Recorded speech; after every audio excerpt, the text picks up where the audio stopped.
So I had a load of polystyrene packaging left over from my wardrobe when I bought it. That wasn't going to get reused again, so I thought I'd reuse it in a different way and try and make Hoggle from Labyrinth. Here's the video on how I got on with that. So apologies for my groggy voice, I have just woken up. Yeah, so I took this large sheet of packing polystyrene that came with my wardrobe. So I started measuring it out. I wanted to make it into a block, which would have been more sculptable. So it worked. So I had so many problems with the cutting blade, I don't know what you call it, craft knife.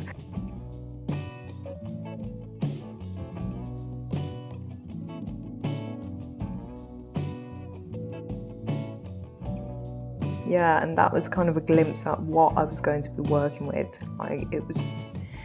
If you've ever seen packing polystyrene, it is just basically compacted small balls. And I don't like working with balls, like that's me. So yeah, there's the blade falling out of the thing, but I was just measuring anyway, so I just decided to use the actual blade instead of the whole thing. So articulate, wow.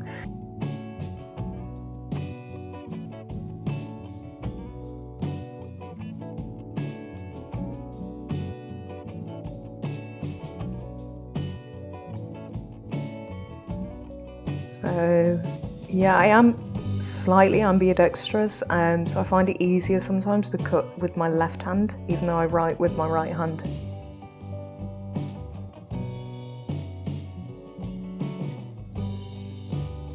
Don't know what I was doing there, probably checking messages and making sure YouTube was playing. So yeah, I'm making the smaller blocks, well, smaller pieces to make a block even. I knew I kind of wanted it a little bit higher because, yeah, so there I am measuring it like a pro. So instead of measuring out the longer piece, I just used these smaller square pieces. And weirdly, I was left with this kind of off piece. So it didn't measure exact, and I was like, okay. I just went with it, threw the off piece away.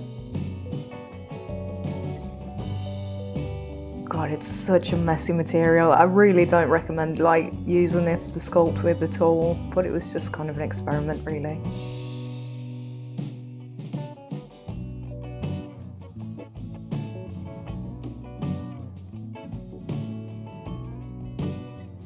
Yeah, clean. So now for the bit that just did not really work, but yeah, so I should have used super glue really, but hey. It was kind of like a project on the fly, this, so I just went with it. I kind of layered the pieces. It's kind of self-explanatory, the video, so maybe I'll just shut up and let you watch.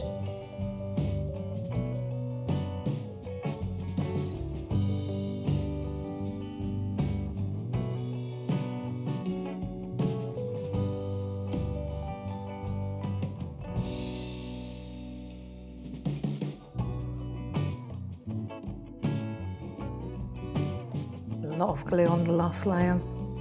Absolutely did nothing. So I needed to leave this overnight, preferably with a weight on it.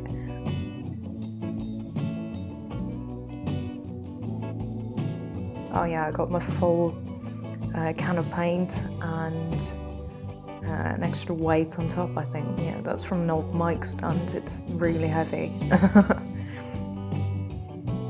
So this was day 2 at the project.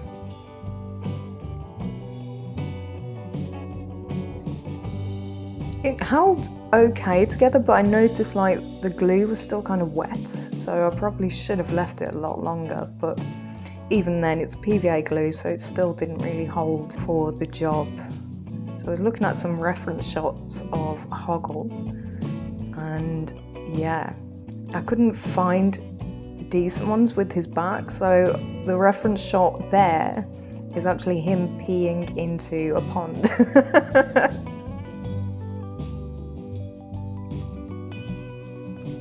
Measured out the proportions on a piece of paper instead of just going straight into sculpting. I think I probably would have just gone straight into sculpting, to be honest, but it's always good to have a plan, try and be somewhat prepared and things.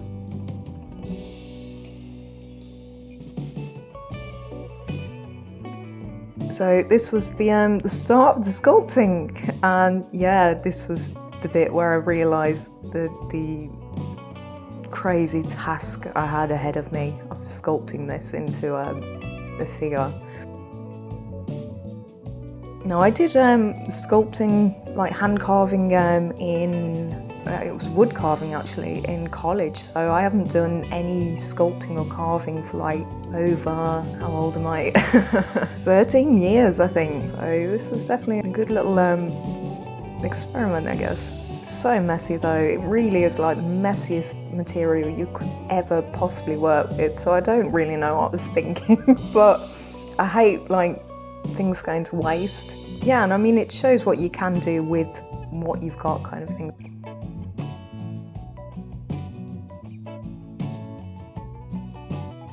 Yeah, as I said, the PVA glue wasn't holding the sculpture too well. Like, as I was sculpting, some of the flat pieces were moving around, so I decided to add like a support structure. It was pretty easy to put the wire in.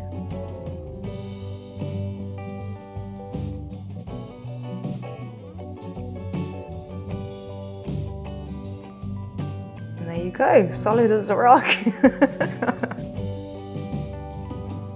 Yeah, it was really hard to carve off like decent pieces, to be honest, but I started picking and prodding and flaking off bits until I got like the basic form of Hoggle. I think that's end of day 2 and day 3.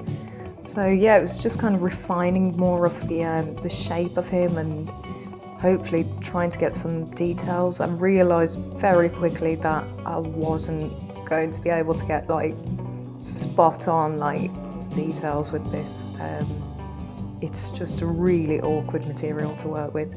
You prise one like small piece off and then 4 or 5 come off with it. So yeah, it was very frustrating but therapeutic at the same time, because yeah, I always think crafty things are very therapeutic. It kind of gets your mind working, your hands working, so yeah, indulge the senses. There I am looking very pensive. Yeah, bit of like sorcery there. Where did they come from? I was listening to Tool, which is a band I actually got into when I was in art college. I used tissue because I realised like paint would not stick to this properly, so I wanted to make a papier mache layer. So all I did was wet the tissue to kind of form into the shapes of the form, I guess, and then some PVA glue over it to kind of harden the tissue. So I did that all over the piece, and yeah, it took a good long while to do this. To be honest, I can't remember how long, but I know my camera died a couple of times. But yeah, you could kind of see the shape of him coming out a lot more with the tissue. So I was really happy I took this step, as I think he just would have looked awful if I'd tried to paint directly onto the polystyrene. So with the papier mache, I managed to get some decent like pieces of like material, so his trouser legs and his jacket and like the overlay of his jacket on his shirt and things, so I was quite happy with that as well. And yeah, just a lot of like wetting and pasting.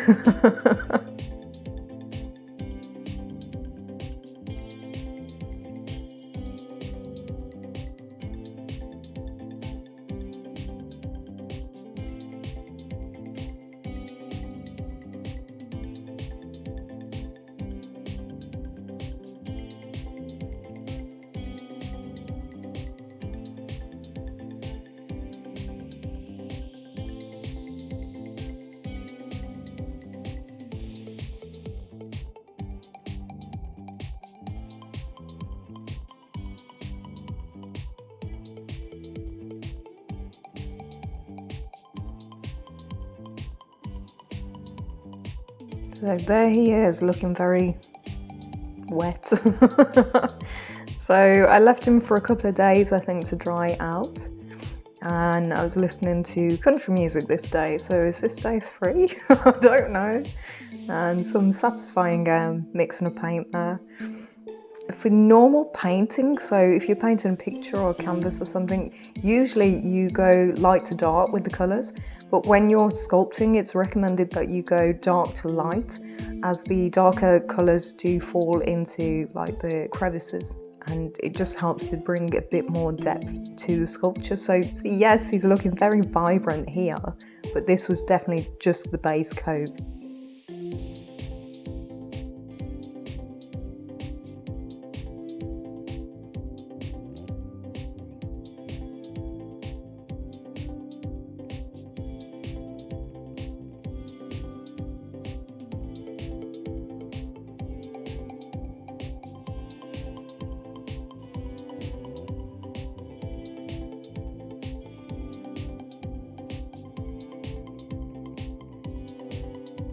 So I actually loved the papier mache on the hair because it formed it's like 10 years of hair and things. The paint just really took well to the papier mache. Too well, I think. I think it actually shrunk the papier mache a little bit when it dried.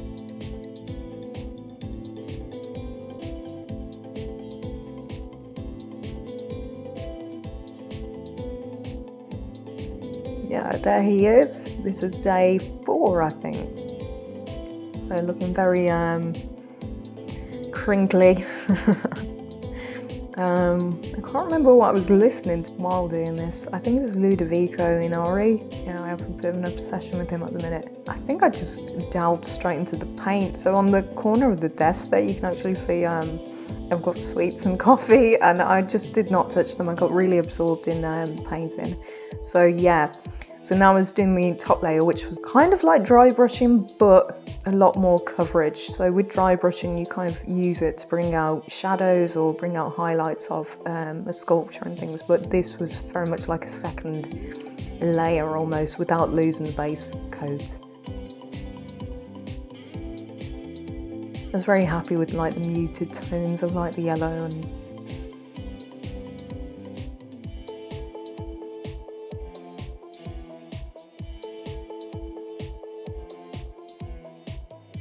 is a nice pinkish red.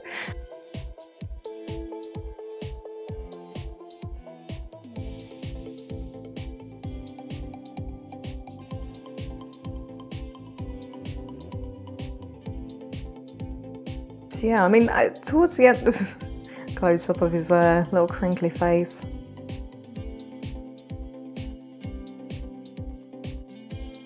Yeah, polystyrene is the worst like material to use to try and get any details, like fine details and things. But you know, it's you work with what you got.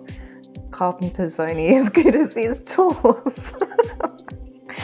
That's kind of what my woodwork teacher would say.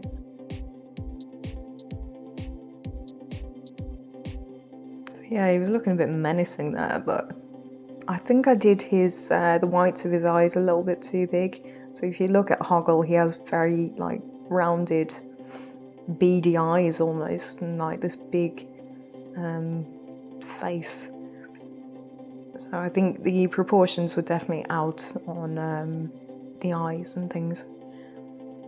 And then the jacket, I was so happy that I managed to get the relief done on his jacket. So it's like this weird kind of tribal looking face almost. So I actually moulded that out of the papier mache, so you can kind of see briefly. Turn it too quick, it is in speed mode, I guess.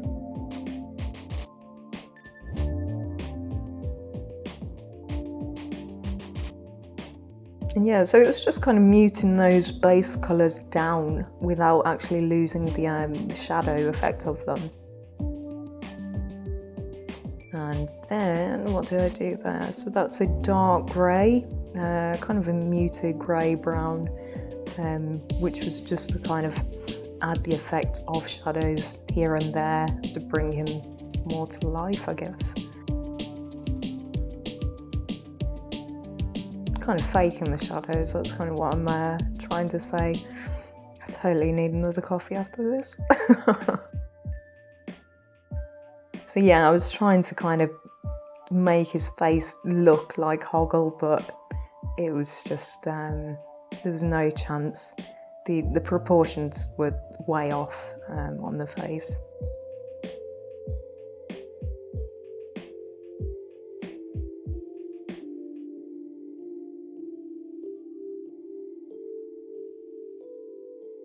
So with this particular painting, like, he starts to look a bit more wooden, almost like an unrefined wooden sculpture. So I was quite happy with that product.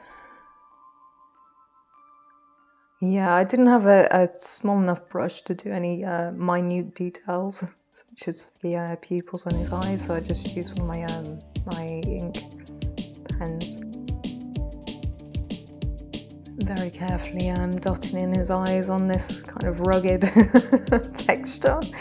I quite like the wrinkly effect of his form and things. Yeah, I think it adds a little bit of character. And definitely from behind, you can kind of tell it's Hoggle. So yeah.